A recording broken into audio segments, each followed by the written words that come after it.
రాజ్యాంగం అమల్లోకి వచ్చిన 75 ఏళ్ల సంబరాల సందర్భంగా దశాబ్దాలుగా కాంగ్రెస్ చేతిలో మోసపోతున్నది రైతన్నలే అనే సందేశాన్ని ఇస్తూ 15,000 ఇస్తామని చెప్పి 12,000 మాత్రమే అంటూ నిన్న 1,00,000 కండిషన్లు పెట్టి మళ్ళీ ఒకసారి రాజ్యాంగాన్ని అపహాస్యం చేసే విధంగా ఇచ్చిన మాటలకు విలువ లేకుండా రైతు భరోసా పేరిట మోసానికి శ్రీకారం చుడుతున్నది రేవంత్ రెడ్డి ప్రభుత్వం.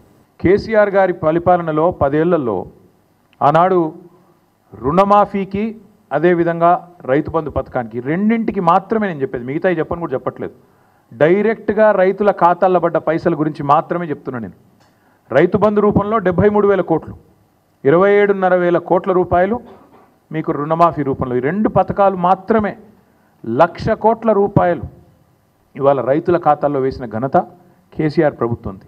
ఇవాళ ఎన్నికల్లో మాట ఇవ్వకపోయినా, ఎన్నికల్లో ఓట్ల కోసం మీలాగా డిక్లరేషన్ల పేరిట మోసం చేయకపోయినా, రైతు బంధు లాంటి పథకాన్ని భారతదేశంలో పెట్టిన మొట్టమొదటిసారి పెట్టిన నాయకుడు స్వతంత్ర భారతదేశంలో కేసీఆర్ గారు. అందుకే కేసీఆర్ గారు రైతు బంధుగానే ఉంటారు, రేవంత్ రెడ్డి రాబందుగానే మిగిలిపోతాడు, రైతుల పాలిట రాబందుగానే మిగిలిపోతాడనే మాట నేను ఖచ్చితంగా చెప్తా ఉన్నాను.